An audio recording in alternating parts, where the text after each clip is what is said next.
All right, hello, good evening, everyone. My name is Brad Gottschall. I am the Lower Paxton Township Manager. In typical fashion, I'm going to give a brief summary of this evening's agenda, particularly for the benefit of those who may be watching at home on television. Tonight is a business session of the board.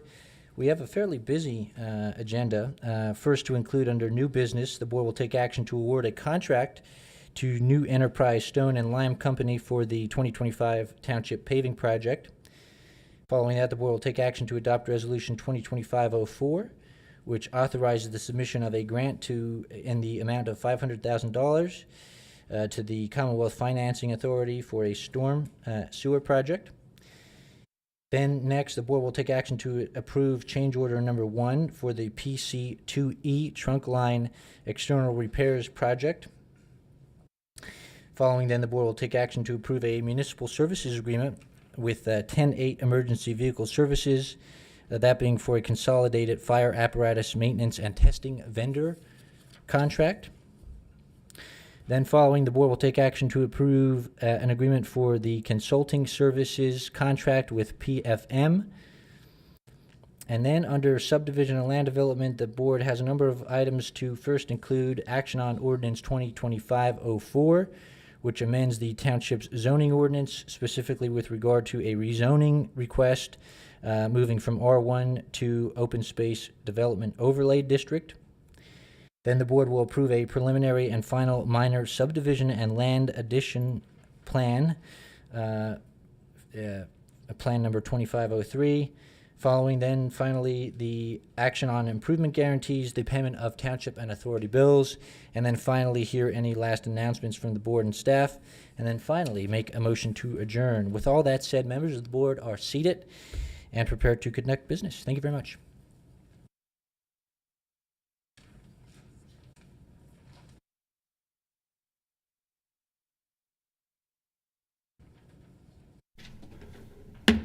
Meeting of the Lower Paxton Township Board of Supervisors will come to order. We will begin with a Pledge of Allegiance led by Supervisor Eugene. I pledge allegiance to the flag of the United States of America and to the republic for which it stands, one nation, under God, indivisible, with liberty and justice for all.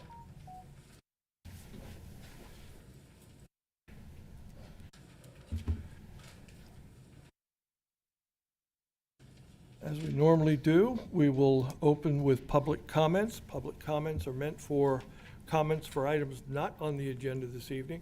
Please give us your name and address when you come up to the microphone, and please also limit your comments to 5 minutes. Thank you. As you know, my name is Dr. Charles Stewart, 1440 Karen Drive. I received a letter in the mail 2 days ago.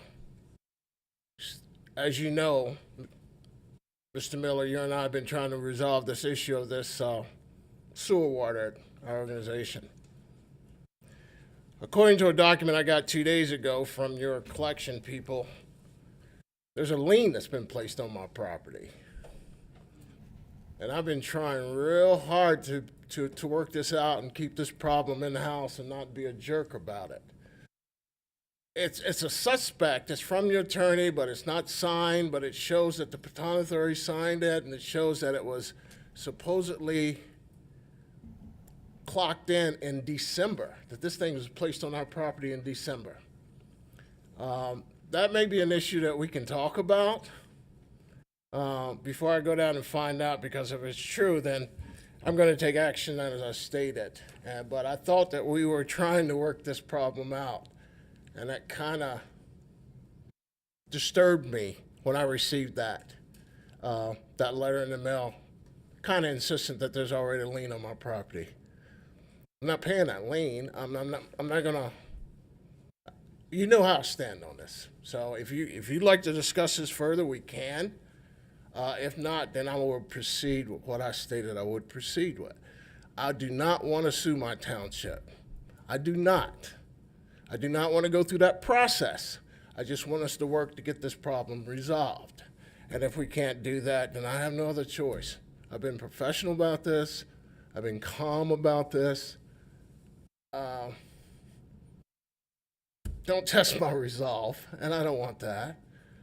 Let's just try to work it out. If I can't, then I'm not going to tolerate a lien on that property. Thank you. Dr. Stewart, Yes, sir. you and I spoke individually, one-on-one, and you told me that there was a title search that had been done. Right, there's two. Yes, and I had asked you for documentation of that title search. Right. I had contacted the individual that we paid for those two searches, and she actually called me back yesterday. And she was supposed to call me back today before I came to this meeting. I am upset with her too. So, because she plays a part in this whole thing. So I am waiting on her. I can't waiting on her to contact you guys or to give a letter or whatever to do. But my point is, we're trying to work through it. I'm working with you. You working with me. I did not know that I'm going to get a letter from your attorney stating that there was already a lien put on my property that I wasn't aware of. If that, in fact, is the case, I will know tomorrow when I go down to the courthouse to find out. But yes, sir, that's where we're at with that. Well, if there is a lien, we can deal with that as well. But Okay. my point is that we need some sort of documentation. I understand. And I agree.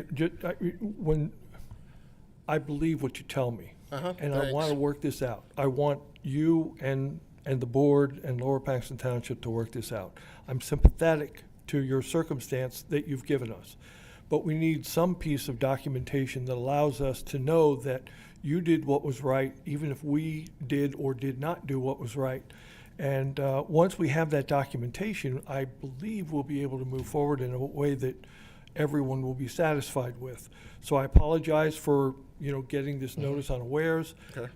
The wheels of government grind, whether we want them to or not, or actually we do want them to grind. But again, if you give me the information that I've asked you for several times, I think we can get to some sort of agreement that we'll both be satisfied with, all Yeah, right? once I get that information that I have asked several times from the person that did that I paid the money to, that contacted you guys, Yeah. I will definitely get it to you. Right. And I'm putting pressure on them too. Yeah. Again, you can understand our position, right? Oh, absolutely. I It's can easy for understand your people to stand position. up and say, hey, we did this, but with documentation, it gives us more weight of what has happened, and that's all we're asking Yeah, for. I can understand that, but I don't understand not being informed that it was already put on a docket. And I So, understand that, okay? yes. And I would just say, Dr. Stewart, I know I left you a message about 2 months ago, and we followed up about a month ago still, and I haven't heard from you. Okay. In relation to those letters, I will reach out to Portnoy and get those communications. You would have received multiple communications before a lien would have been placed, and I can also get the lien documentation as well. Please to do, support yes. that process. I And appreciate please that. reach out to me, and we can talk. Will do. Thanks. Thank you.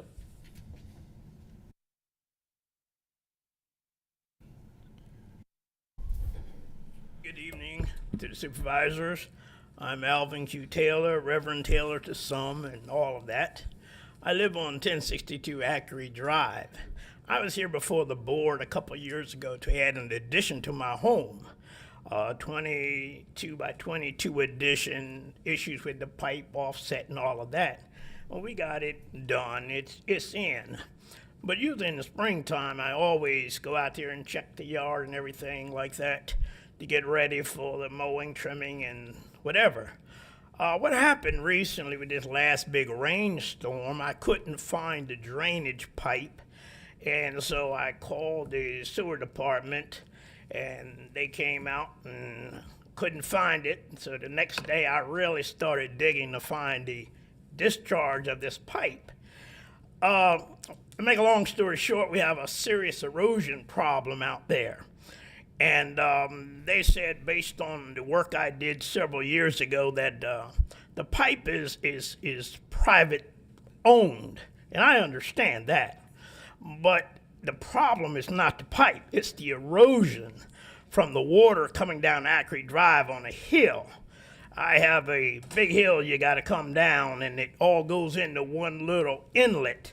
And then when it comes out like a jet engine blowing everything out. And so what happened with the erosion from the fall rain, it caused the pipe to collapse. And that's why I couldn't find it. And then with this spring rain we had back in March, end of February, it eroded it even more. And there was about 2 or 3 feet of dirt over it. And so I went down and found it out, made it long story short, I found it.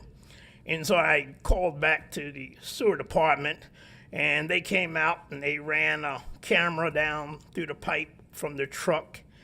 And then they came out the next day after they found the raccoon in the pipe, a big raccoon. They said, we're going to clean it out to get the raccoon out. And then they brought the other truck out and they poured a lot of water down in it, and it cleaned out the pipe, but it showed them the erosion problem, how it comes out of the pipe and goes to the left and goes to the right. It took off all the topsoil. We're down to the shale.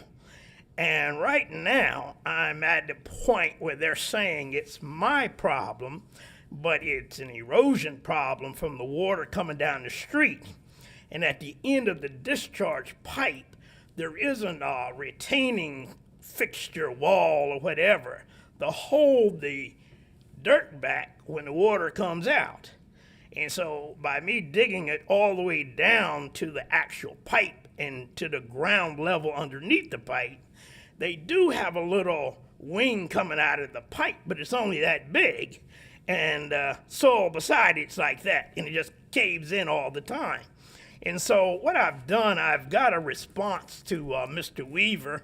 I got his report here, and then I got my response here with the pictures, including the picture of the raccoon down the pipe.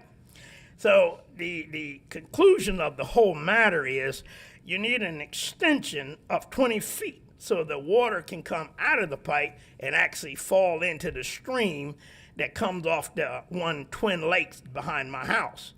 The stream is already there, but when you look down that stream runoff, you see a lot of trees collapsed in, and it's from the storms we've had. They have eroded all the dirt and all of that, but for me, it's the property. And so I do have a response, and like I said, the short of it is you need an extension on the pipe there. You need a discharge header, we called it, way back in the 70s when I used to build bridges. But that's the problem. And until that pipe extension matter's resolved and the header on it, the header that was there was not high enough to start with. And so what we have with this water coming down the street is you have massive water discharge coming out of there, and it just blows everything around. And when I give you the pictures and all that, you can see it. If somebody would see Mr. Weaver, it's a response for him. I can leave you for.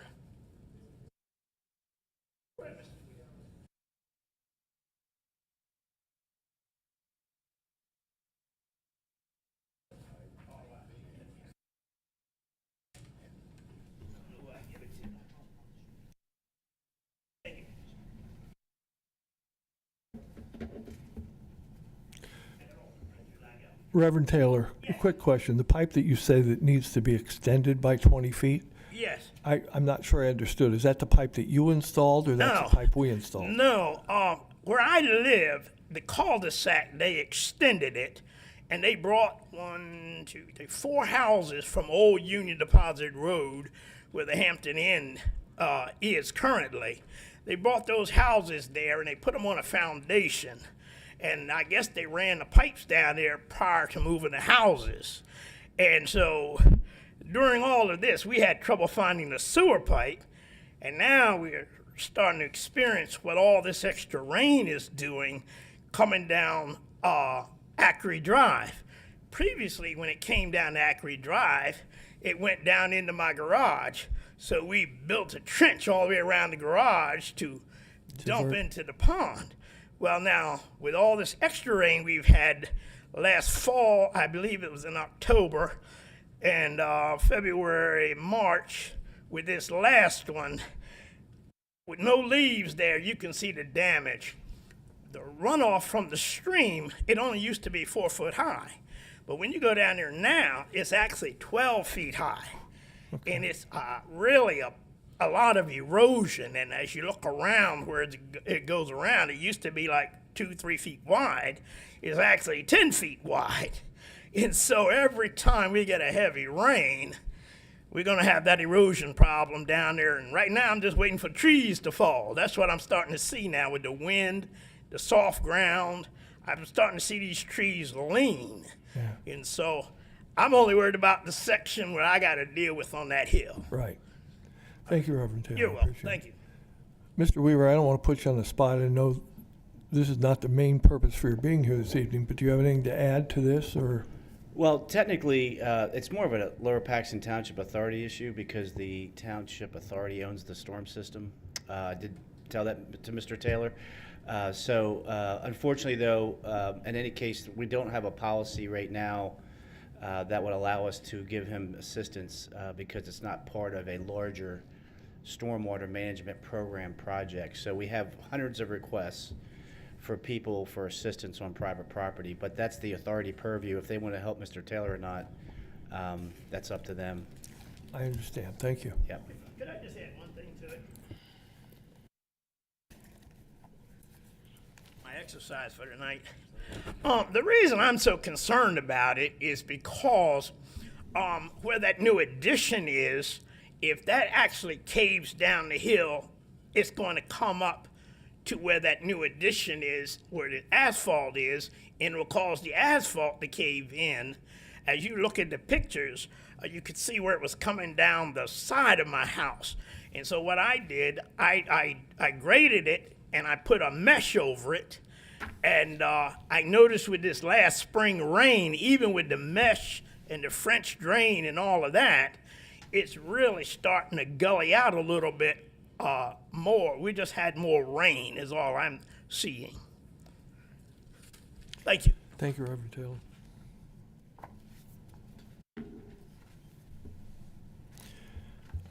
Other public comments?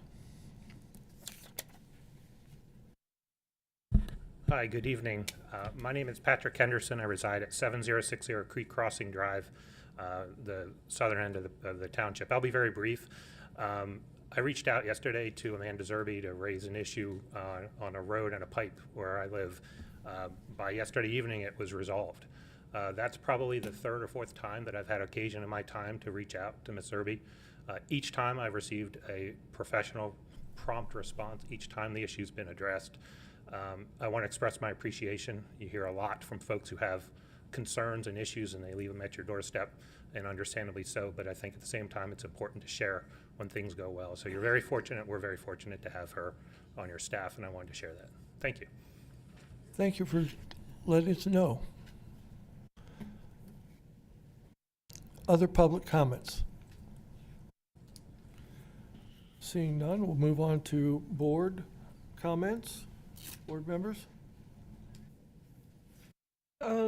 I would like to make a comment. We had a resident last week, Mr. Victor Banks, share with us that over the weekend, the gate at the compost facility was left open. What we found out was that the operator, the pen waste operator, forgot to lock the gate. The last truck out, I guess, forgot to stop and lock the gate. So we've shared the complaint with them. So hopefully going forward, we won't have that situation again.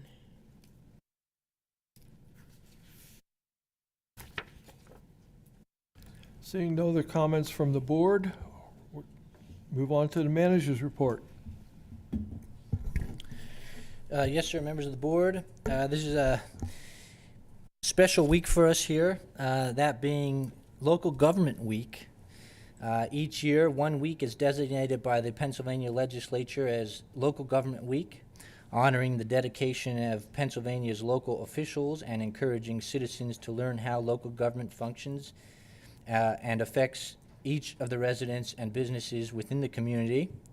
Nearly 166,000 county and local government employees work every single day to provide crucial services to the 13 million plus residents who call Pennsylvania home.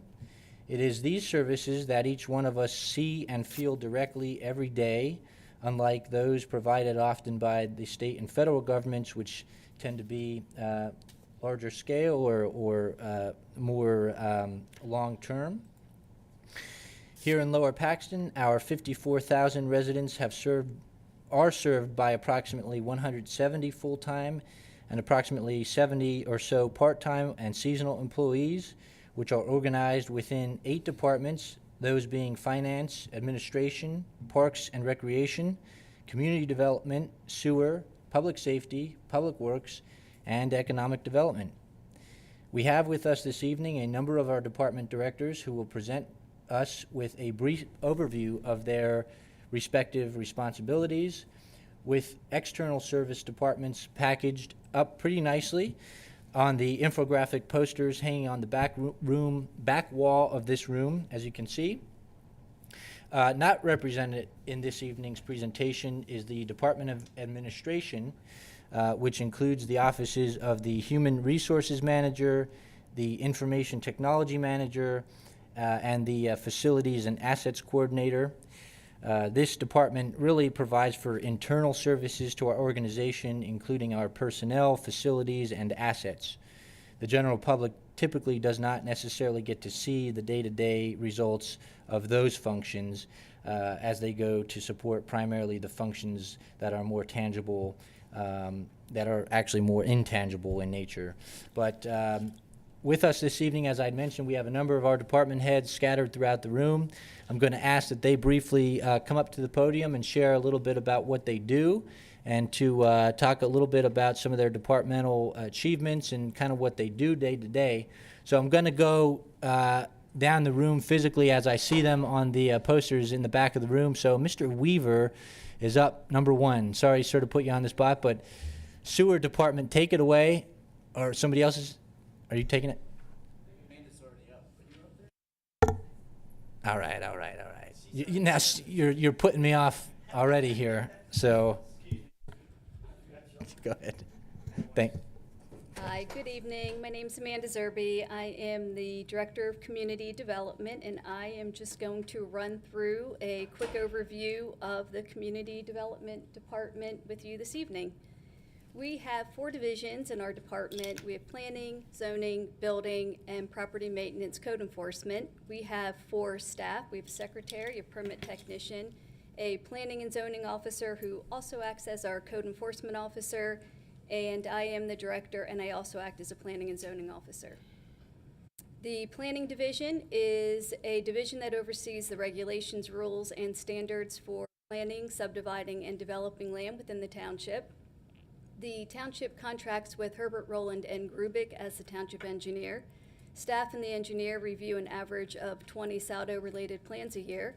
And Nick Garrett is the planning and zoning officer. He's also liaison to the planning commission, which meets the first Wednesday of each month to review the proposed plans. This division is also responsible to ensure the goals and objectives of the comprehensive plan. The zoning division regulates land use to ensure orderly growth, safety, community, and welfare. This is done by utilizing the zoning ordinance and the zoning map. The ordinance establishes land use regulations by creating zoning districts that provide guidance on how properties can be used. The districts create separate districts for industrial, institutional, residential, and commercial. The ordinance also provides regulations for dimensional requirements for each zoning district to ensure compatibility between property and land uses. The zoning officer reviews approximately 600 zoning permits per year. The zoning officer represents the township at the zoning hearing board, which is held the 4th Thursday of each month. The zoning hearing board is a quasi-judicial board that hears applications for variances, special exceptions, appeals for the zoning officer, and code officer decisions. The zoning ordinance and map are undergoing a comprehensive update and will be before this board in May for a presentation at the May 13th workshop and the May 19th meeting for a public hearing. The building division is in place to ensure that any proposed construction is structurally sound and safe for use. The township contracts with approved code services as building code official. ACS reviews approximately 500 to 600 building-related permits a year and conducts approximately 2,400 inspections. ACS has worked closely with staff on a new online permitting system that will allow applicants to move through the building permit process online, and this system will be available in the near future for applicants. And last, we have property maintenance. I don't know why my slides aren't popping up. There we go. The township has adopted the International Property Maintenance Code to ensure public health, safety, and welfare for residents. The code officer conducts over 1,000 inspections per year, which result in over 400 violation notices. The most reported violations are high grass, accumulation of rubbish, and inoperative motor vehicles. So that concludes the overview of our department, and I just, in closing, would welcome residents to contact us with any questions or concerns they have. Our contacts are on the community development page. Bill?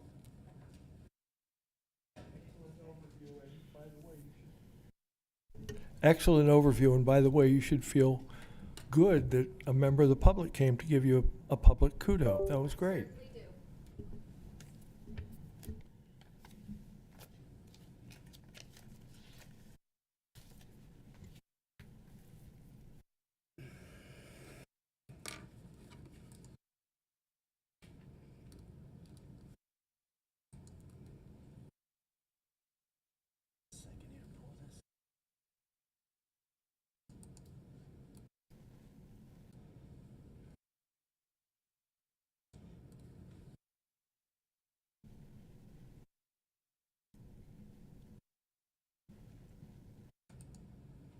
Mr. Taylor, while we're waiting for the next presentation, could I just ask you a question? What kind of community is on Acre Drive? Is that no, I understand that. Is it an HOA community? Is that a private community? What is that? No, it's just a community that was there when I was there in 1963. Okay. What they did in that cul-de-sac, they just widened the cul-de-sac and added 3 houses down there, 4 houses. That's the only part of history I know. All right, thank you. All right, sorry for the delay there. I had to get my PowerPoint up. Board members, we have our sewer board back there. I think some of you may not know the history of the sewer authority. We have 30 sewer employees in the sewer department. We have 4 pumping stations, 150 miles of storm sewer, 280 miles of sanitary sewer. We have a $183 million program right now being conducted as part of our second consent decree. We spent $138 million to date, and we have $45 million remaining. We're one of the first townships in the country to replace private sewers all the way to the house. So far, we removed 40 million gallons of I&I from the system, and we've removed all the overflows in Paxton Creek and Spring Creek, and we have 2 remaining in Beaver Creek. We've paved 54 miles of roads as part of these sewer projects. We have 72 planned over the next to complete the program over the next 10 years. Under the stormwater program, we have an MS4 permit. We have a stormwater engineer, and as part of that, we have a 5-year cost of $7.5 million for operations and $12.7 for capital. And we removed 1.7 million pounds of sediment reduction required as part of our MS4 program. And we are partners with Susquehanna and Capital Regional Water and PennDOT. So we saved a good bit of money with getting grants through PennDOT. They got some federal money that helped us as part of that. That permit expires in July, and the good news is that we received a notice from DEP after meeting with them that because we've completed our TMDL for the Chesapeake Bay and Paxton Creek, that our permit cycle for the next 5 years will not require any new pollution reduction plan. So that's a significant savings to our customers because we don't have to do any work for the next 5 years for the Chesapeake Bay or the TMDL. In the presentation I have up now, I just wanted to share really quick some of the things that our in-house construction crew does. We save about $500,000 a year. We do stormwater and sewer work throughout the township, normally in mini basins, but also projects as part of what you'll see tonight as part of the paving contract. We're out right now doing repairs to all the roads that are going to be paved as part of your bid awards this evening. These are the projects we did in '24. I know we have a busy agenda, so I won't bore you with all this, but I just wanted to give you an idea of what we do. This is some of the storm sewer work that we did. Crumbs Mill, you can see, I think most of you are familiar with Crumbs Mill Road in Kenwood. This is Crumbs Mill, where we ran storm sewer all the way down the side of Crumbs Mill Road up to Commerce Drive. Kenwood's part of our current BC7 project. Utah Avenue was part of the flood. We eroded out the road. It was a dangerous condition where we had to fill in to at least temporarily build up the area next to the roadway so it was safe to reopen the road. And HRG is currently designing a stormwater system in that area to alleviate this erosion. Then again, just showing you some more storm sewer work that we've done. This was, Oak Avenue was part of BC7, and we paved the street and found out that there was a lot of ponding at the bottom of the road, so our in-house engineer designed this little system right here to alleviate the ponding, and then our staff installed the storm sewers. This shows our equipment. We have an emergency contract for sewer repairs. This was a emergency repair as part of a force main in the Wilshire development. And rather than spend $40,000, $50,000 on time and material with an emergency contract, we sent our guys over there, and they did it in one day. And this is the old Locust Lane project. Rather than bid out this culvert replacement, our guys got this accomplished at the end of last year. This is just a little bit about the old Locust Lane bridge that was shut down due to the condition determined by HRG as part of the bridge inspection program. This is just sort of like a timeline showing the different sections being installed.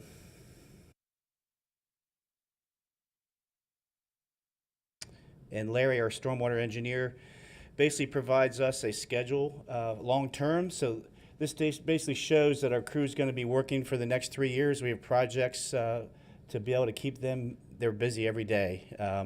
They're in demand, so they're getting pulled from one project to another. So with the storm sewer taken over by the authority, that was the gift from the township, this 50-year-old storm system that didn't have any work done to it. So it's very expensive to do storm work and to bid. In order to keep the stormwater fee low, this will be the job of this crew over the next 20, 30, 40 years. They're going to be out working every day, replacing storm sewer. We're looking to do a asset management plan with HRG to manage that program. That's a little bit about sewer storm. I'll be glad to answer any questions. One question. Sure. When you go down Ashby Drive, I don't know if there's a pipe down the center of the road, but it starts to crumble inside. And up by my neighbor's house up at the top of the hill, starting to be a big hole starting to form. I don't know if that's part of the collapsing of the pipe or sinkhole. We can go out and TV the storm sewer to see what the condition is. Yep. So, Mr. Weaver, you've just used another set of letters that I'm not familiar with. What does TD mean? Oh, TMDL is a total maximum daily load. It's basically a pollutant load that you're allowed to put into the creek. It's really sediment. Okay. So EPA enforced that on the DEP and to Pennsylvania municipalities that contribute sediment to the local creek or to the Chesapeake Bay. So that was these projects that we did as part of our MS4 permit was sediment reduction through stream bank stabilization.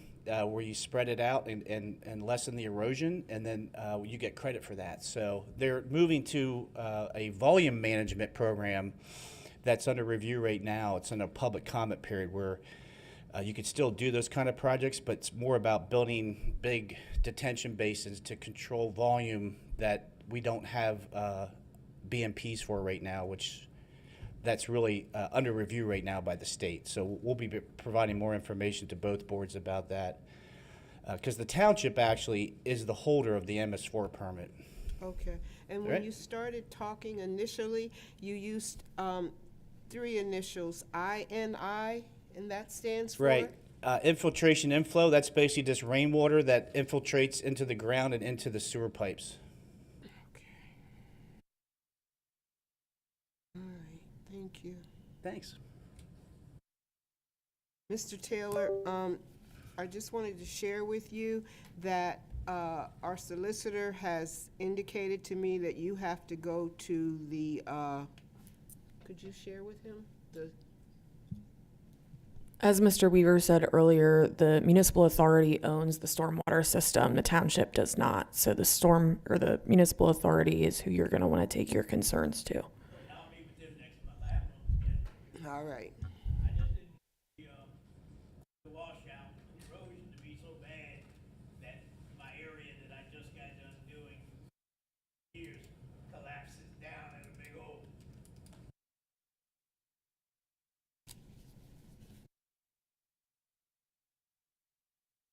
Do I have a question or a comment back there?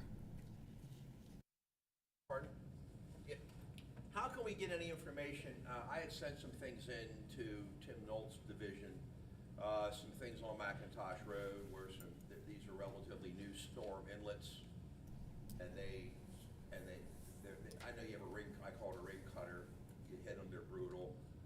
There's 2 large drain access covers where the road has sunk on both Hillsdale and Crestview. And then Hillsdale Road itself, it's so old, it's extremely wet there. A lot of the pipe, it's brutal. A lot of people have sent that in. How do we get that officially? I'm sending it to the wrong place, obviously, for the discussion here, so. I have Well, that. yeah, no, yeah, Mr. Nolt has distributed that to a number of individuals in the, and I know that they are, I have seen some communication going back and forth on your issues, so we appreciate you sending those in. So just keep sending them to where you have, moving forward, Mr. Nolt obviously won't be here, but myself, Bill, you know how to, you know who to tag with what, but, I wanted to make sure it wasn't because of Tim. Sure. We're working on your list. Appreciate it. Thank you, sir. Thank you. Yep. Mr. Weaver, I just wanted to add, you and your staff are among the best in the state. We appreciate having you on board here at Lower Thank Paxton you. Township. Well, really proud of the staff we have in that crew. It's a great asset. Thanks.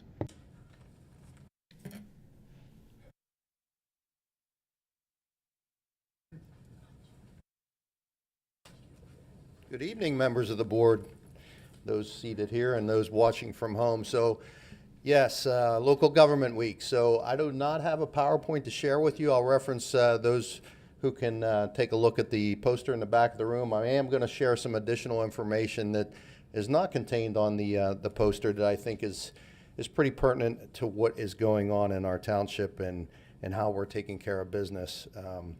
First and foremost, talking about our police department continues to do outstanding work here. Our 60 sworn officers and a host of civilian staff continue to support the operations every day. Those 60 personnel, a lot of times people say, well, where are they? What are they doing? The bulk of them are in our patrol division. 32 officers are assigned to our patrol division. We have 7 in special operations, which is community engagement, our community service officer, drug task force, school resource officer. We have 9 assigned to our detective unit, several command staff members, and administrative sergeants of each division. We have currently 2 on limited duty due to unfortunate injuries, and 1 in the police academy now, hopefully to graduate here in the next few months, and additionally 1 vacancy. Our police department continually sees a very significant number of incidents each year. The severity of those incidents are continuing to be more and more dire, I believe, in some of the things that we've seen, especially recently. In 2024, though, however, 27,642 incidents our police officers responded to in that year. 54,000 residents, that's keeping our officers busy over that 28 square miles that we patrol. And we're doing that in 31 different vehicles that are assigned to our police department. Those vehicles are anywhere from our CSI van, for those of you who are used to CSI, our motorcycles, our patrol units that you see every day out on the streets, our staff cars, our motorcycles, and even our bicycles at times. Now, there was an interesting fact on the poster. It talks about how many tires we purchased over the course of 2024. Somebody says to me, "Why are you reporting tires? And why 113 tires for the police department?" The long and short of it is our department cars are pursuit rated. They need to be in tip-top shape all the time. If a tire goes, unlike our tires on our civilian cars and our personal cars, if we get a hole in our tire, the tire has to be replaced. There's no plug-in or patching tires on pursuit-rated cars. Why is that? Those tires are speed rated to over 160 miles an hour. No, we don't do that kind of speed, but they're rated to that, and they need to be able to handle high speeds and different type of evasive maneuvers that we're doing with those police cars. So that's kind of a little interesting fact about our tires. But we're patrolling over 217 miles of roadway in this township, and that includes both local and interstate highways that we traverse. So it is racking up the miles on our tires and our vehicles, and we have a very generous rotation. We try to rotate 3 to 4 vehicles through our fleet.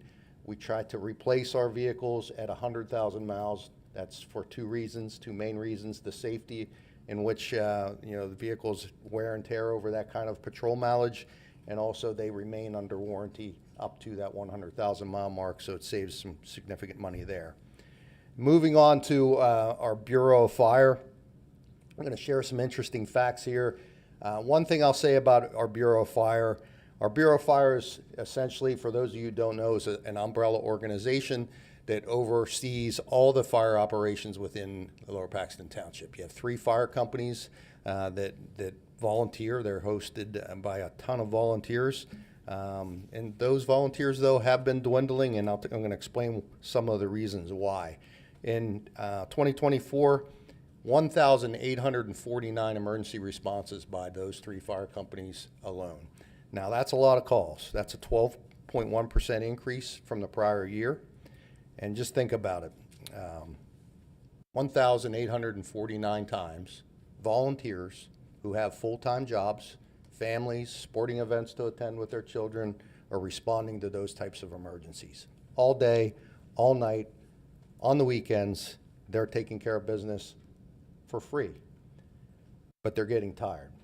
So what happened here in the with the MRI document that we had a study a while ago? There were some recommendations to try and ease that burden on our volunteers, and that's where the Bureau of Fire came in and started with public safety and trying to implement some changes. Some of those changes took place very recently, some over the last year or so, but what we have been doing is trying to get help to our volunteers. Those volunteers, on top of all those hours that they spent on calls, spent 7,436 hours just in training. Again, they're not getting paid. They're training to make the services better for our township residents. Of that, all those calls that I talked about, 108 times they were dispatched for reported structure fires. The most severe call among the top 3, I would say, that we respond to. 108 times they've been out the door for that. Most recently, this week, I should say in the last 2 weeks, we've had 3 working fires in structures. We've had a serious entrapment crash. Our volunteers and our career staff, as well as the police department, have been exposed to death and dismay over the last couple weeks. That's been very disheartening, but unfortunately is a part of the business, and I think our volunteers and career staff are doing a phenomenal job in doing that. Additional thing I want to share about the volunteers is, again, we've had many communications with them. They are struggling and they're tired.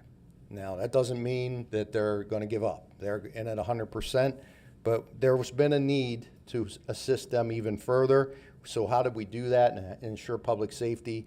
With the help of the board and the budget, we were able to implement a stipend staffing program where firefighters are essentially in the fire stations being paid a small stipend to staff the apparatus and get out quickly. I can't tell you how much that has saved time, lives, and dollars in the way of responding quickly and saving lives because they were in the fire stations and out the door very quickly. And most of the time on the scene within 5 minutes or less is our benchmark, our goal. So even though that's been working, it's not 100%. Even our stipend has brought in some folks and assisted and others in getting a break when they're not at the station. There's a true need moving forward, and we had that in our budget this year for career staff. 10, hopefully by the fall of this year, you'll see 10 career firefighters assisting the volunteers and working together to further protect our citizens throughout the township and our visitors. I want to close by saying that anytime that a resident, any member of the board, or anyone here in the room desires to come down and kind of have a walkthrough with us at the police department, our officers are always there for you. The Deputy Fire Chief of Operations back here for the Bureau of Fire will be glad to do ride-alongs with you, as some of the board members have done, and also visit the fire stations. Go in and get to see the people that are saving lives and property every day. And hopefully it just gives you just a little bit of understanding of what they're doing. It's just a fraction of what's going on every day here in your township, our township, and I hope that you appreciate that. I know I do. I appreciate all the work that the men and women do, and I can't say enough thanks to our volunteers for everything that they're doing as well. Thank you. Thank you so much. Director Kashiba, I just want to say the dedication and professionalism of you and your staff is just above reproach, and we are so fortunate to have the number of professionals who support the emergency responders in Lower Paxton Township. To the folks in this room and to the folks watching on television, there are changes coming in how we're going to provide volunteer fire services. And Director Kashiba mentioned a little bit, maybe if you have questions, Deputy Fire Chief Graham will answer them.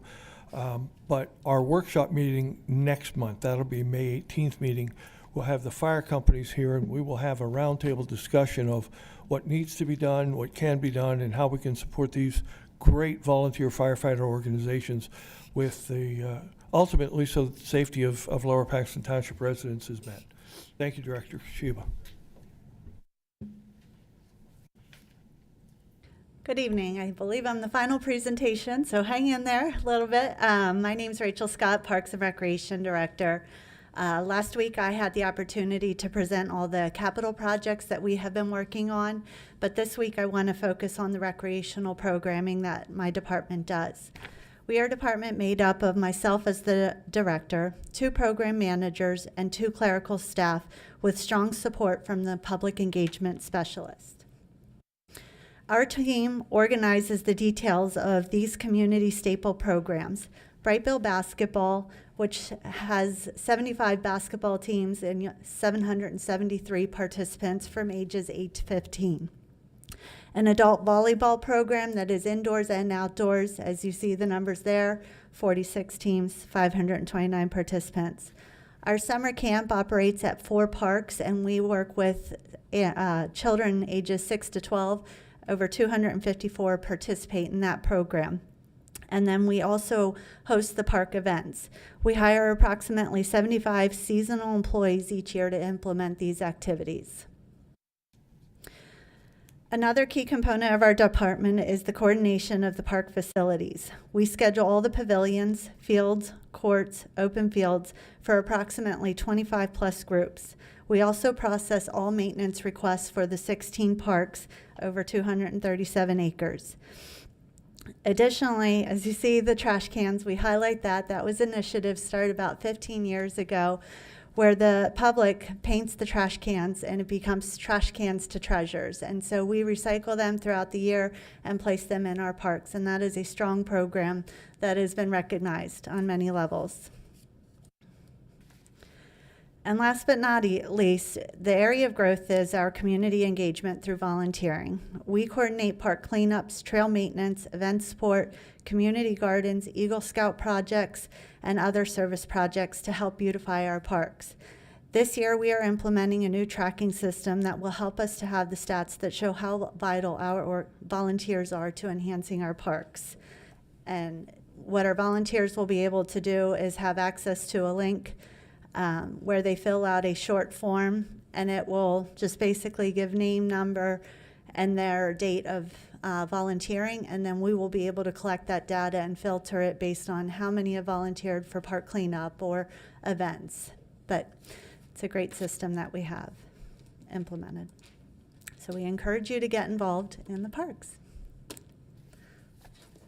Thank you. Thank you.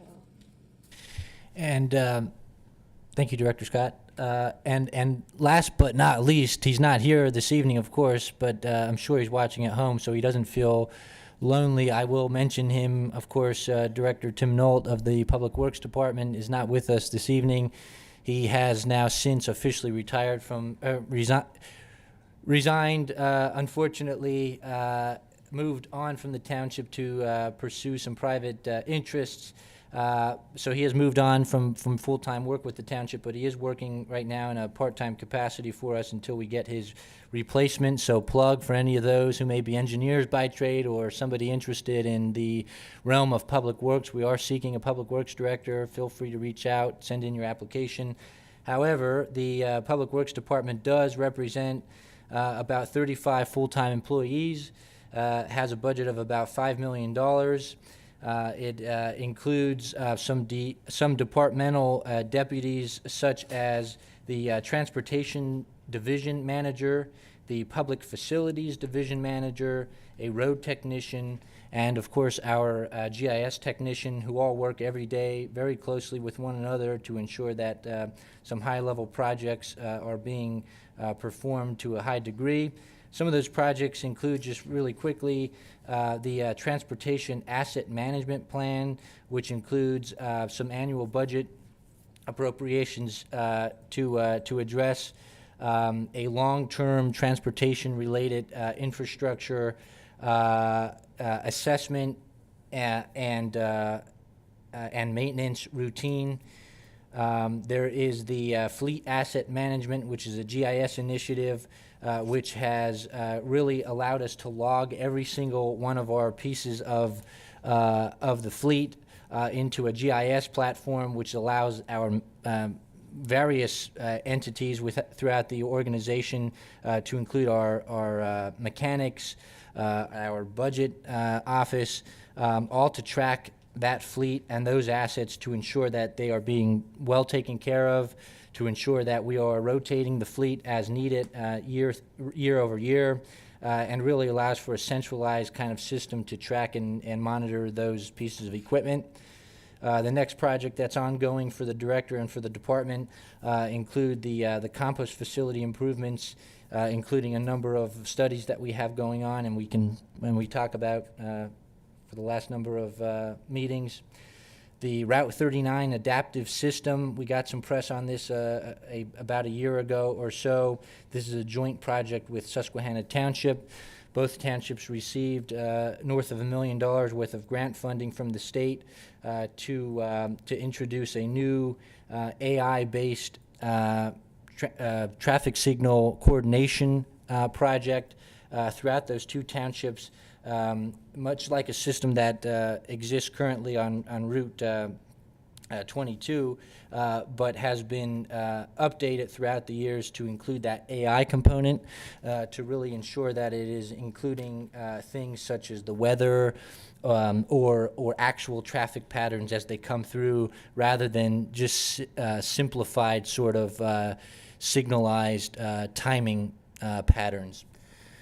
So that's exciting.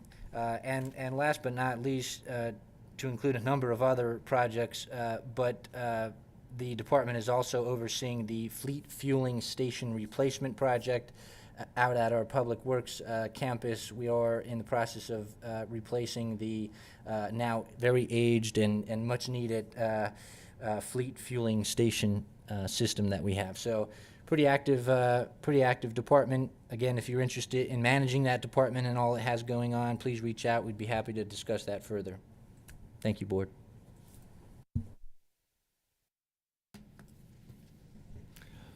I hope the residents of Lower Paxton Township are sufficiently appreciative of all these professionals that take care of this business every day for us. Truly is impressive. Any other managers report? No, sir. Okay. Thank you. Old business, I will mention that the Board of Supervisors did meet in executive session before we came out this evening. Also, the chair is open for a motion to approve the minutes. We don't have any minutes We to have approve. no minutes? New business. Action to award a contract to New Enterprise Stone and Lime Company for the 2025 Township paving project. Yeah, thank you. Roger Muller with HRG. I was the project manager for the 2025 paving project, for which the bids were open on April 3rd. The project include pavement resurfacing and pavement preservation for just over 3.5 miles of roadway, including Union Deposit Road, Dartmouth Street, Londonderry Road, Valley Road, Feezer Road, Sherrill Drive, Nancy Drive, Easy Street, Willow Road, Raleigh Street, and Old Locust Lane. Additional work includes ADA accessible curb ramp installation, stormwater facility upgrades, and sanitary sewer manhole repairs. And these roads were selected based on the Transportation Asset Management Plan and in direct coordination with the Public Works Department. The engineer's estimate for this work was about $1,380,000. The bids, we had 3 bids, and the low bid was New Enterprise, who came in well under the engineer's estimate at $1,067,241.50. The other 2 bidders were Pensy Supply and JVI. HRG submitted the recommendation to award the contract to New Enterprise, who were the low bidder. They were the low bidder the past 2 years and have done a great job on the past couple paving projects. If the board decides to accept this bid, the notice to award would be probably this week, and then notice to proceed sometime in early May, with a substantial completion on September 5th and a final completion on October 3rd. So I'd be happy to answer any questions you guys have about this paving project. Thank you. Question or comments by the board? Motion to approve?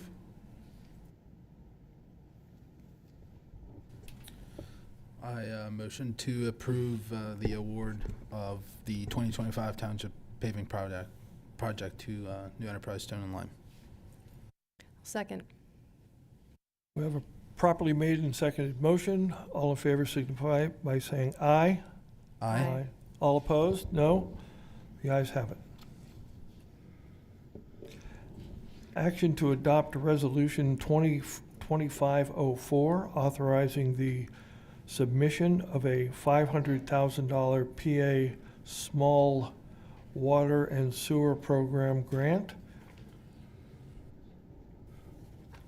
Yes, Mr. Chairman, members of the board, Resolution 2504 authorizes the submission of the grant request for the PA Small Water and Sewer Program for $500,000 from the CFA for the to be used for the Colonial Park Drainage Improvement Project. The Colonial Park Drainage Improvement Project was recommended by our stormwater engineer and the Public Works Director. Veolia is in the process of doing a water replacement program in that area, and the stormwater needs to be replaced as part of this water replacement so we can pave the roads. Essentially, it's in 3 phases. We have phase A, B, and C. We're trying to keep pace with the Veolia.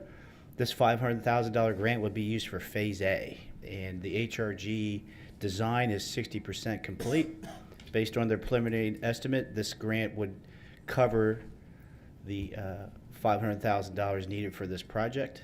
The authority does have in their 2025 budget the design and construction cost already provided if we don't get the grant. I'll be happy to answer any questions. When you say water replacement, what exactly do you mean? What does that look like? Veolia, actually, I think they already did phase A and B over there. They're basically just replacing their aging water main and curb valve replacements throughout the neighborhood. So that I believe that project has been completed.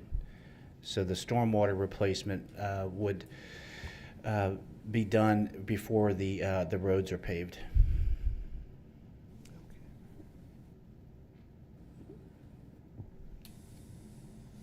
Other questions? Get the grant, sorry, if we don't get the grant, we have money in our account, you said? Yes, we do. We have it. The authority approved 2025 budget for Phase A. And when would the work start? We were not permitted to award a contract until the CFA acts on the grant, so that's unknown at this point. If they're on schedule, we hope to get a grant award in October, November this year. Sometimes they delay, but lately they've been doing pretty good, I think. So we hope to get an answer to answer your question sometime by October this year. Okay, but this isn't work that you can do over the winter, right? We can, yes, we dig year round. Okay, Yes, we can't pave in the winter, but we can do the pipe work. okay, thank you. Yep. What is the overall anticipated cost of the project? For Phase A, it's 500,000. Okay, so this would cover. Yes. Is there any matching requirement for this? I don't believe, Sam, is there a matching for these small water ones? I don't believe there is. With the CFA, there normally is a small share. Is there? Okay, there could be. We have the funds to cover that. It would as be I said. it would be up to 15%. Some of the programs do offer the ability to claim a waiver on the match, which I think in many cases we do, but do offer that we could consider a match if desired. Thank you. Yep. Do we have a motion to approve Resolution 2025-04? I will make a motion to approve Resolution 2025-04. I second. We have a properly made and seconded motion. Do all those in favor signify by saying aye? Aye. Aye. Any opposed? The ayes have it.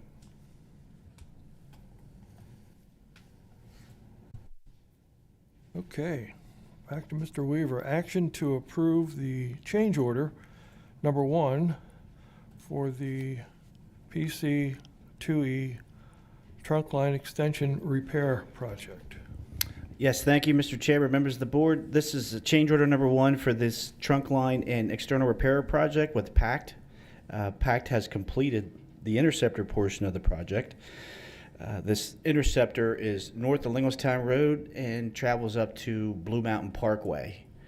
We had a sanitary sewer overflow in that area reported by a resident. So this project was fast-tracked, and fortunately, we got it completed in a few months. The only thing remaining is to do the stormwater on Blue Mountain Parkway.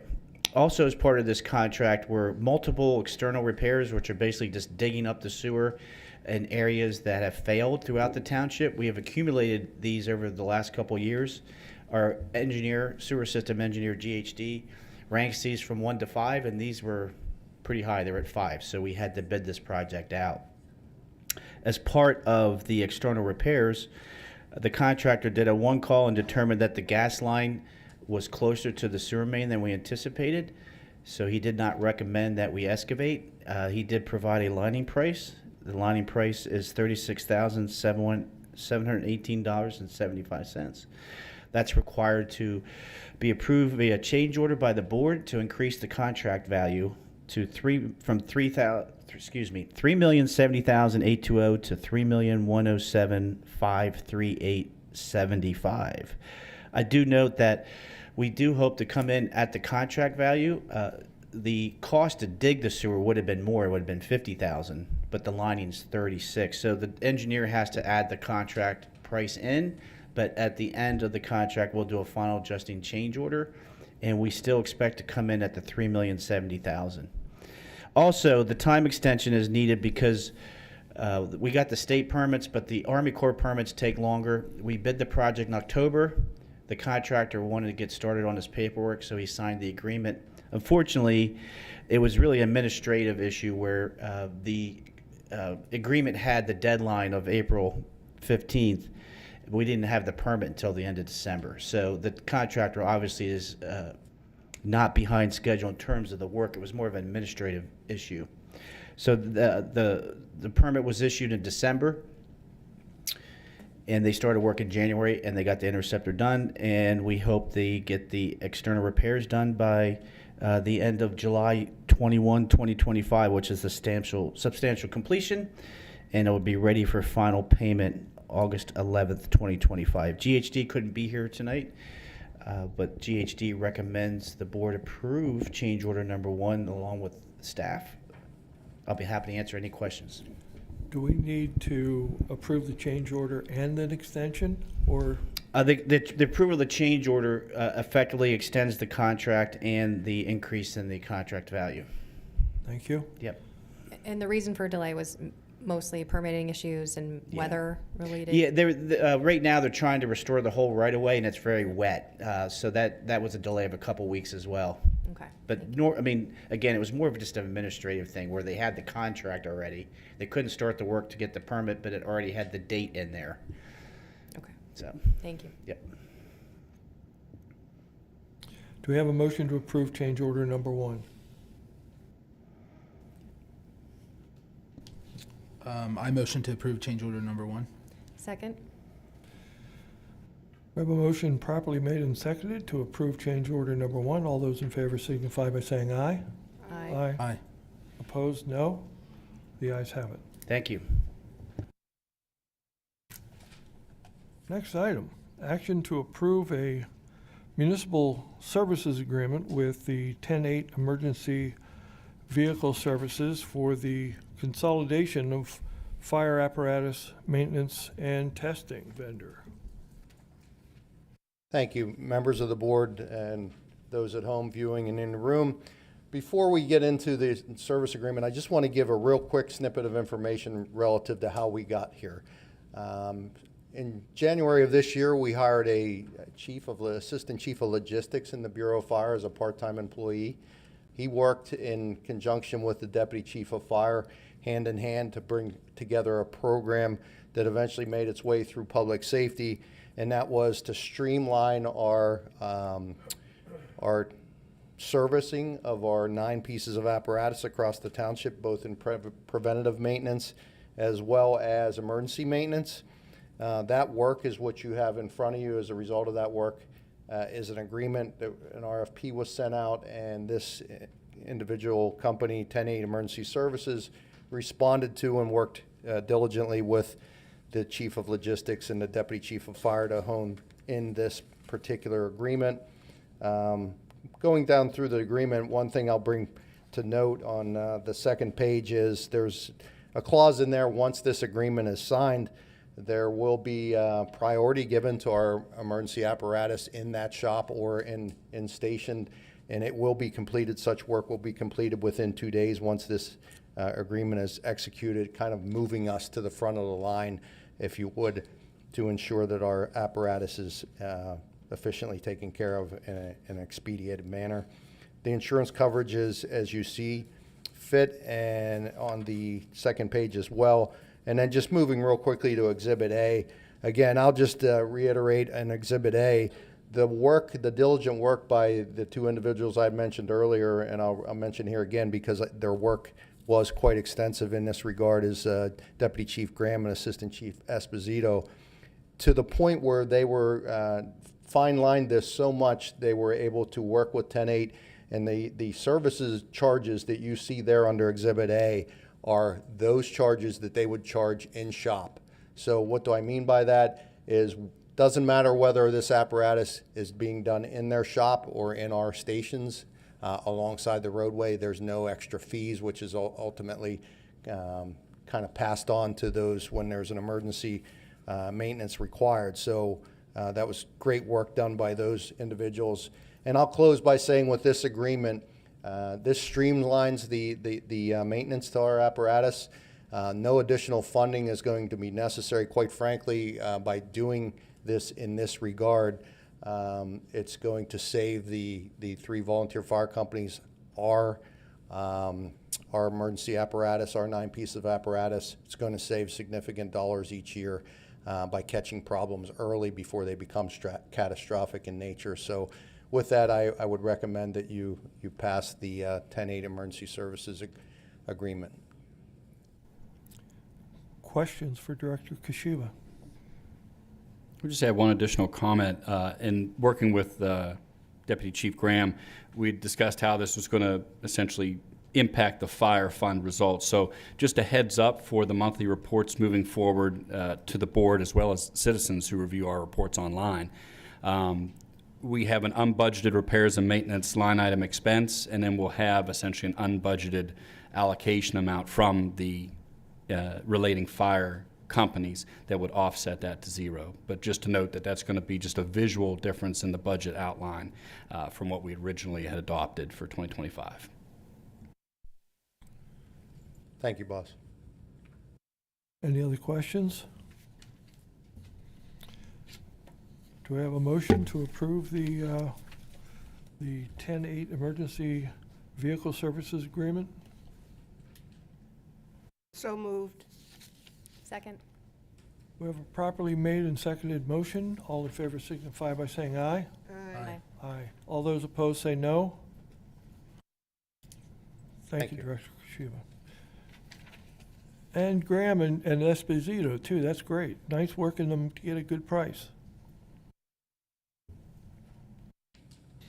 Next item, action to approve an agreement for consulting services with PFM Group Consulting, LLC. Mr. Gutschall? Yes, Mr. Chairman, members of the board. Man, this evening is fire night, and so I thought what better way to continue that discussion than to bring this agreement before the board this evening. This agreement before the board has been reviewed by Township Solicitor as well as staff, and we are recommending that the board enter into this agreement with PFM Group Consulting, LLC. It had been already noted earlier this evening that the department, that the township has in its 2025 budget proper allocation for the hiring of 10 career fire personnel. And it's really not every day that a township or a municipality stands up a brand new department. And so it is with great interest that the township do everything it can to ensure that it establishes this department, including its first batch of initial career hiring, in a way that is both immediately successful, but also sustainable for the long term. So we have obtained a number of proposals from a series of firms throughout the Commonwealth. PFM came in with the agreement before the board, before you right now. I'll turn to that page right now. The basic term of this agreement is set at a maximum project budget of $37,500, which would be billed to the township on an annual basis. It is noted here that the term, the actual length term of the contract would be not to extend September of 2025, though, as you'll note, this is noted as a draft agreement because PFM had earlier noted to us their opportunity or their capacity to get this done much sooner. So that this is just some language that we have to clean up, but the overall contract is good for board action this evening to include the compensation terms at the maximum quoted budget of $37,500. So what this contract is going to allow us to do through PFM's work is to basically establish a baseline of compensation, some other ancillary benefits and compensation to include pension calculations and pension review, as well as some review of the benefits to include health insurance and other insurance-related benefits. So this is really going to allow us to establish that baseline compensation package to allow us to recruit qualified individuals to our force, our new force, while, like I said earlier, do so in a way that is long-term fiscally sustainable. So we hope to get this project done very soon to allow our Bureau to continue on the very aggressive kind of hiring schedule that they have set through the various agencies that they have to work with. And I'd be happy to help answer any questions that the board may have at this time on this contract. The funding for this study, for this consulting service, will come from the general fund? That is correct, sir. I want everybody to understand that Mr. Gutschall said it so quickly, I'm not sure everybody grasps. What we're doing is we're establishing a new fire department in Lower Paxton Township. This is an adjunct supposedly to help firm up our volunteer services, to help sustain them in their work. It's critical that we build the foundation absolutely solidly and correctly so that what comes later, whatever comes later, is built on a firm foundation. And that's why this contract is so important. It's so important we get it right initially. Questions from the board? Mr. Gottshaw, what is their response date? They have to respond by when? To wrap the wrap their work up. Yes. By September 15th of 2025. But as I had noted, they had earlier quoted us the opportunity or the ability to. They anticipate that the project will be closer to about 8 weeks. Okay. But the contract does allow for the actual contract to be completed by September 15th of this year. Will they need to come in and talk to any of the current staff?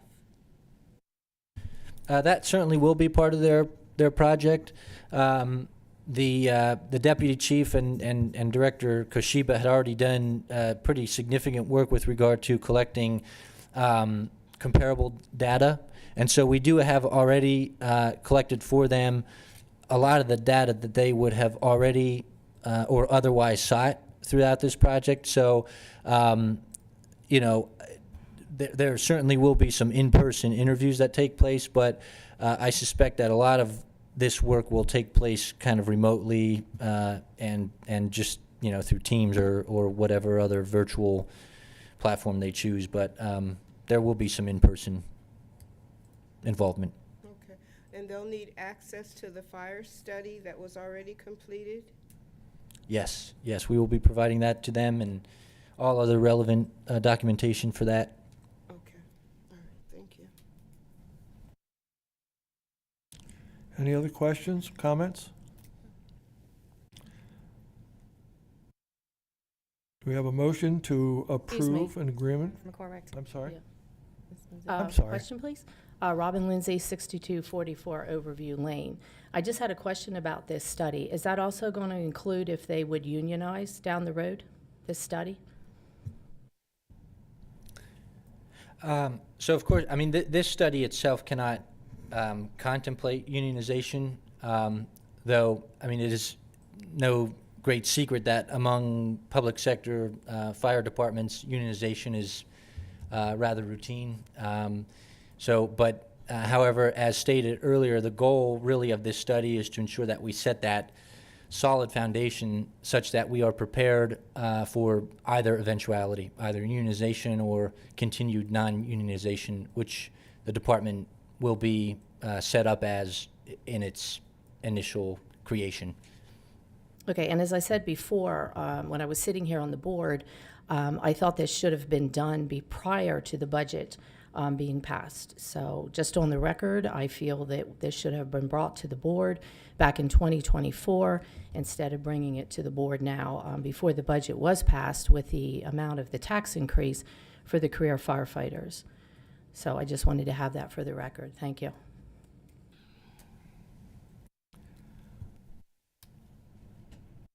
Do we have a motion to approve the agreement with consulting services with PFM Group Consulting.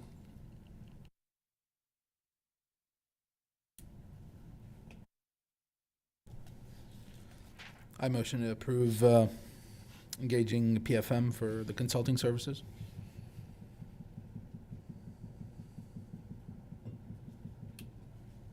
I'll second the motion. All those in favor signify by saying aye. Aye. All those opposed, no. I think the ayes have it.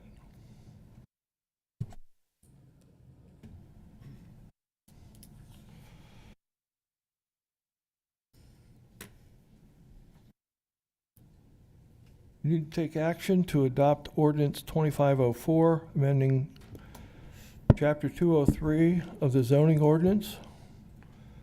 Mrs. Irby. Yes. Ordinance 2504 amends Chapter 203 of the zoning ordinance, Section 303A, to modify the Lower Paxton Township zoning map to rezone land from the R1 low-density residential district to the open space development overlay district. Ordinance 2504 amends the zoning map to rezone from the low-density residential district to the OSD development for the parcel known as Dauphin County Identification Number 350777050. The parcel consists of 25.673 acres of land. The property is approximately 146.737 acres in size, including 121.064 acres in Swatara Township and 25.673 acres in Lower Paxton Township. The property is comprised of 2 Dauphin County tax parcels located within Swatara Township. Parcel number 3507750 is in Lower Paxton Township. The property has frontage on 61st Street, Crusader Way, and Spring Creek Roads. The board has been provided the following information regarding 2504, the proposed ordinance, an application for the amendment to the zoning ordinance, and a copy of the public notice. The proposed ordinance was advertised in accordance with the PA Municipalities Planning Code. The public notice was posted in the legal ad column of The Sun on Thursday, March 20th, 2025, and Thursday, March 27th, 2025. The property was posted with the public notice on Monday, March 24th, 2025. The application for amendment to the zoning ordinance was sent to Lower Paxton and Dauphin County Planning Commissions for review on February 7th, 2025. The Dauphin County Planning Commission recommended approval of the map amendment at the March 3rd, 2025 meeting. The proposed zoning amendment was recommended for approval by the Lower Paxton Township Planning Commission at the April 2nd, 2025 meeting.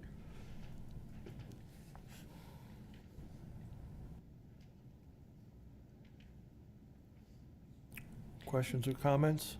Director Zerby, one question. Can you explain the difference between the R1 low density and the residential single-family detached dwelling units for open space? Conceptually, what's the difference between, what I would see walking along the property? Are we just reserving more space for? It is just preserving more space, Okay. putting the houses closer together so there's more open space to the outside of the development.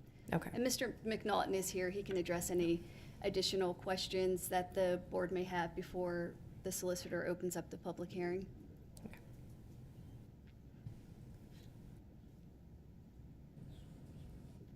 So just to be very specific, this doesn't bring in or doesn't allow commercial businesses? No. Okay.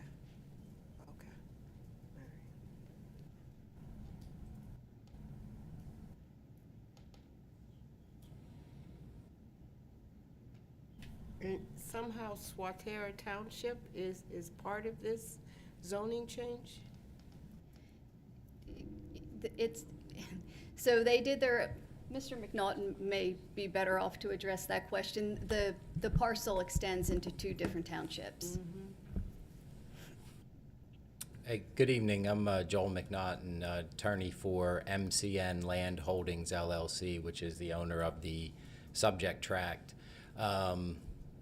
I don't know if you want me to talk now or wait until the public hearing's open. Happy to do it either way. You can, Why don't I just open the public hearing? I'll incorporate all of Ms. Serby's comments and the board comments. I believe they're all on the record already. Okay. Chairman, if you would temporarily recess the public meeting, I will open the public hearing. Temporary recess of the public meeting. Calling to order the public hearing publicly advertised for this evening on ordinance 2025-04,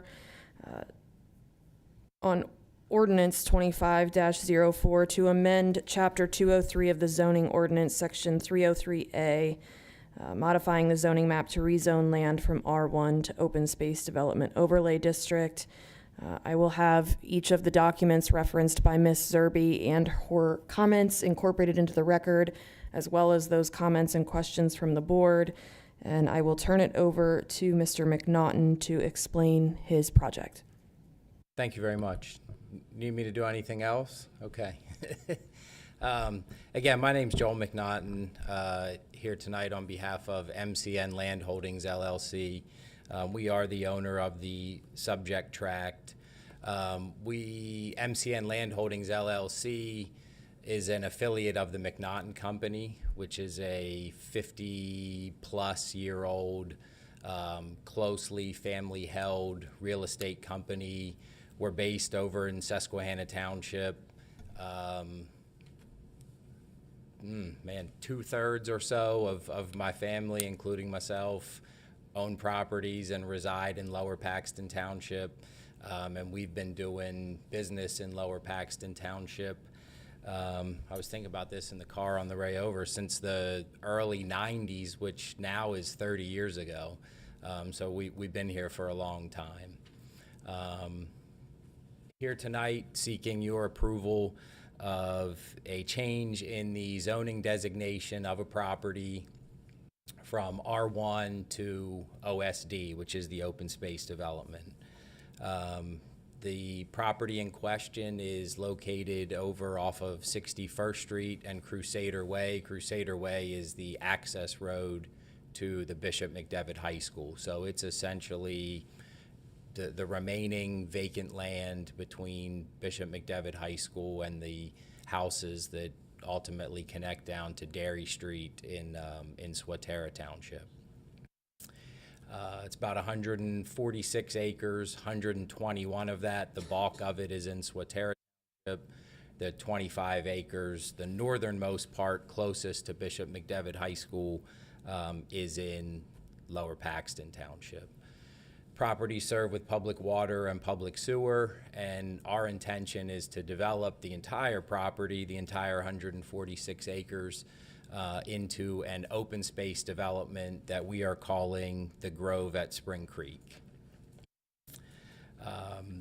Quite simply, the need for us to be here tonight is the way that the Lower Paxton Township zoning ordinance in its current form is written.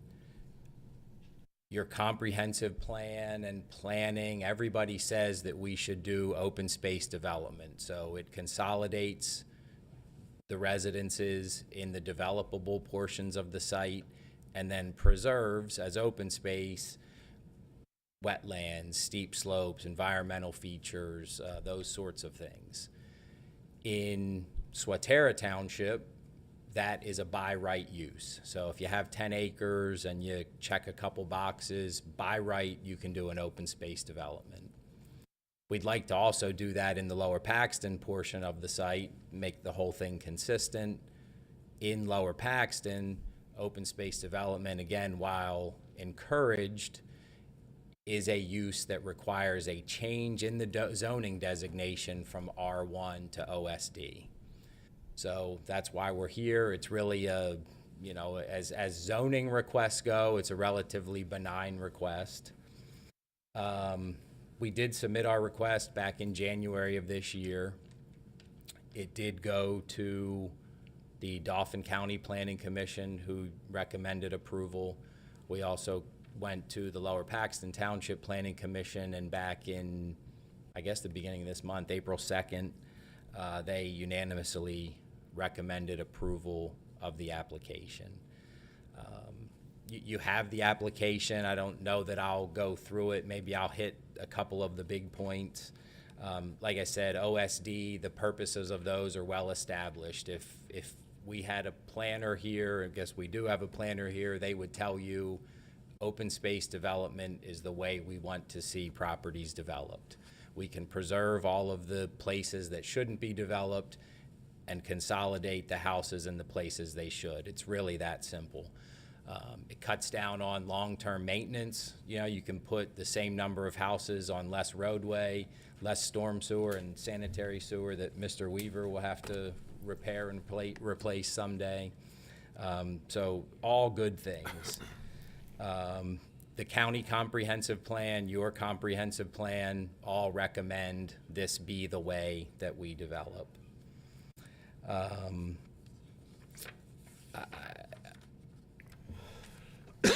think that this is an opportunity to do something that's consistent with those plans.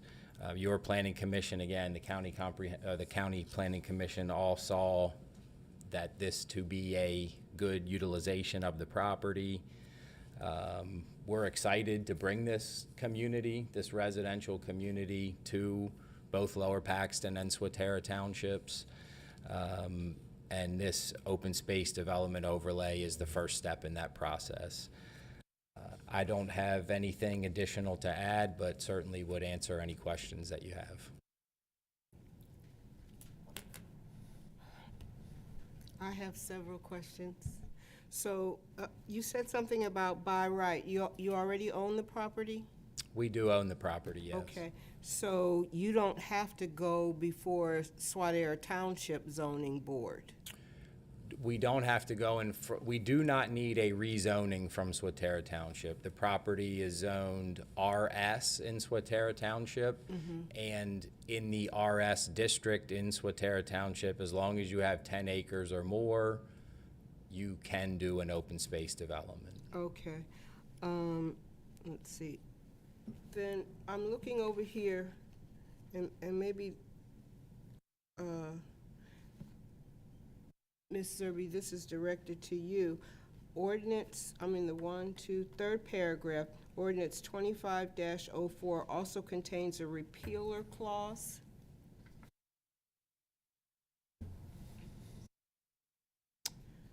I am looking at the public notice.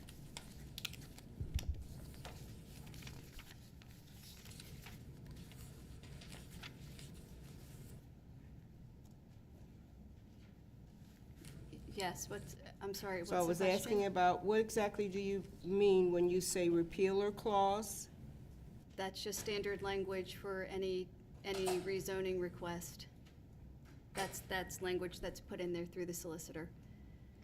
Okay, and severability? Again, A standard language? standard language. Severing it's in it every- from?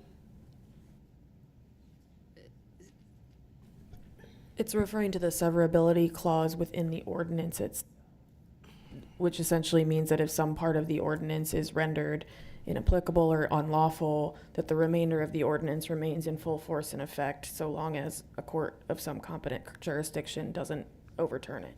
Okay, all right, thank you.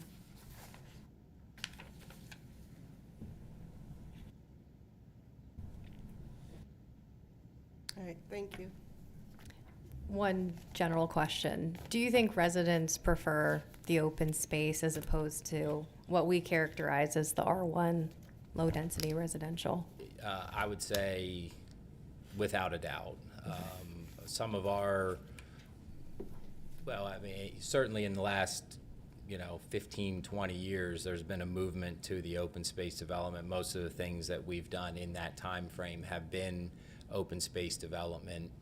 If this were a by right plan, folks would have 20,000 square foot lots. But then things like wetlands and stormwater management ponds would be located on their lots. So while they had 20,000 square feet, effectively, they probably really don't. When you cluster them, which is essentially what we're doing, they can go down to 10,000 square feet. Those things like wetlands and ponds and easements, et cetera, stay off the lot. So their effective property is the same, but then they also get the advantage of the, you know, the views, the feel of having that open space within the community. Thank you. Any other questions or comments from board members for either Mr. McNaughton or Ms. Zerby? Any comments, questions from the public? Seeing none, I will ask that all of the documents referenced by Ms. Zerby and all of those who testified and asked questions be made part of the record, and I will close the hearing. Mr. Chair, you may reconvene. Reconvening the Board of Supervisors meeting.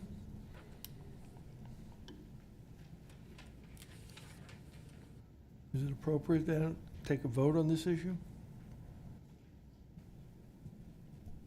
If the three of you vote unanimously, that's fine. If you would like to wait for Supervisor Thompson, that's also fine. Okay.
Down by McDevitt,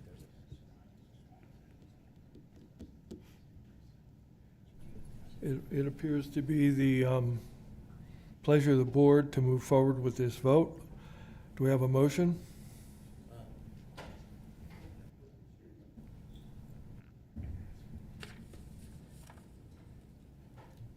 I will make the motion to adopt ordinance number 2504, amending chapter 203 of the zoning ordinance, section 303A, modifying the zoning map to rezone land from R1 to open space development overlay district. I second. We have a properly made and seconded motion to approve. All those in favor signify by saying aye. Aye. Aye. Aye. Aye. All those opposed, no. The ayes have it. Thank you very much. Thank you. Improvement guarantees. There's another plan. Mr. Chair, you're missing 8.2. I'm sorry, action to approve a preliminary final minor subdivision and lot addition plan at property of the Herbert M. and Janice M. Wag and Debbie E. and Jeff L. Hocklander. Plan number 2503. Director Zerby. Yes, the preliminary final minor subdivision plan and lot addition plan proposes to subdivide Lot 2A, which is 2.105 acres from existing Lot 2, and combine it with existing Lot 1 as an add-on lot. Presently, Lot 2 stands at 4.2 acres, and Lot 1 has a total area of 1.098 acres. With the addition of Lot 2A into Lot 1 will now have a total area of 3.203 acres, and Lot 2 will be reduced to a total area of 2.241 acres. The site is located in the R2 Medium Density Residential District, and the site will be served by private sewer and private water supply. The applicant is seeking 7 waivers, as the plan is simply a lot line adjustment and no construction or public improvements are proposed. Staff supports all 7 waiver requests. There are 4 administrative comments and 2 general comments to satisfy prior to recording. And a representative of Burgett and Associates is here this evening to address any questions the board may have.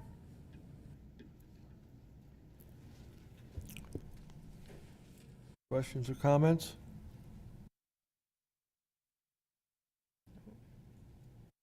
Chair will entertain a motion. I'm sorry, did you want to add something to this? Tom Keene with Brigade and Associates. I have nothing further to add.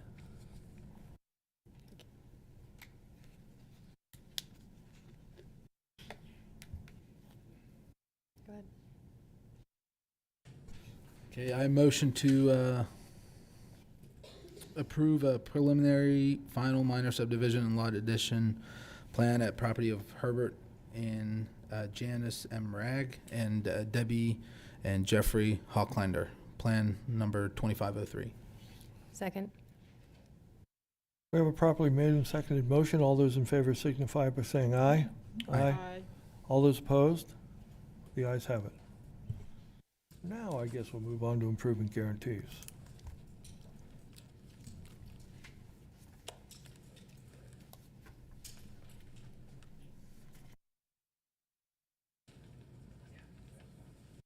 In my meeting with the finance director, I reviewed the various improvement guarantees. I believe there's 2, 4, 6, 8, 10.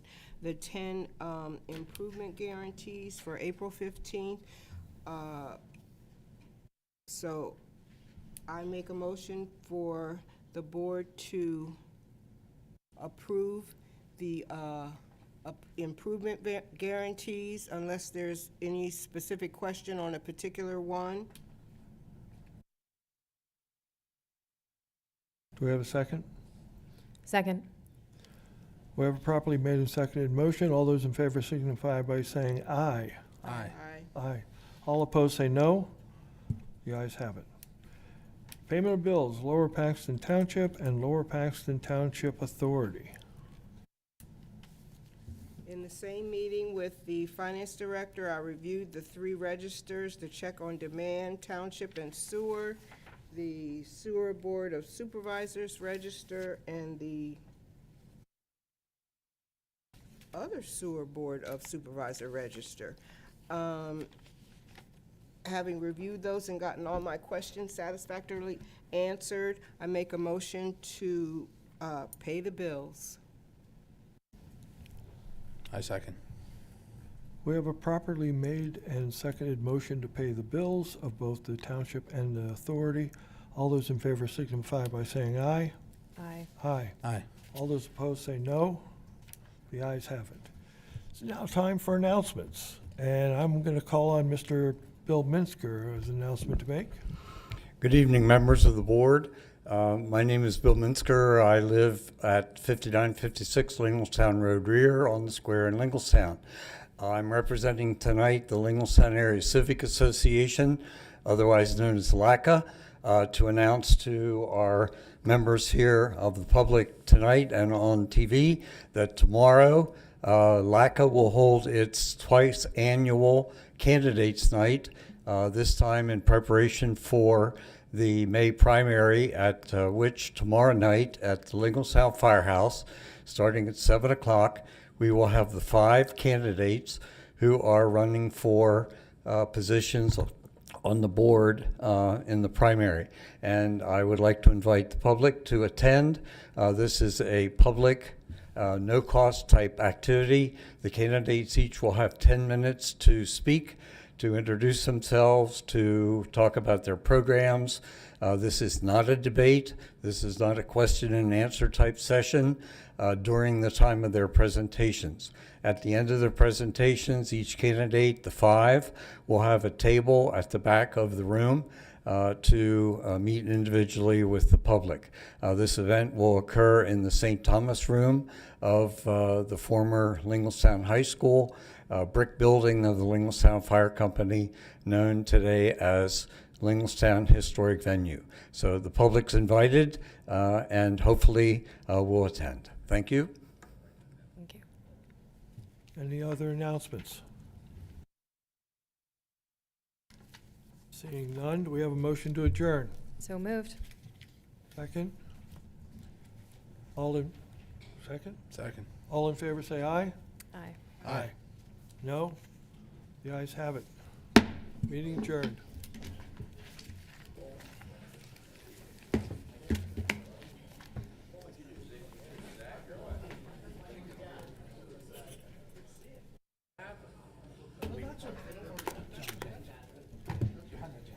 How are you?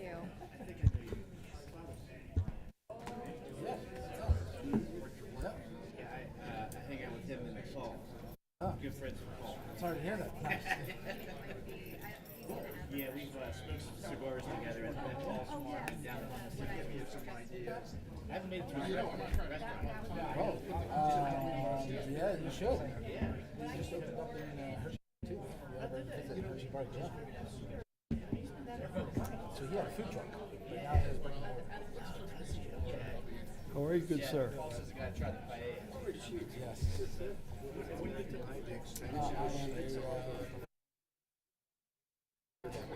Oh, I think they're improving that property. I don't think it has anything to do with sheep. I think they're improving the property because they're putting it up for sale. I'm not entirely certain who did that, but I'll find out. Yeah.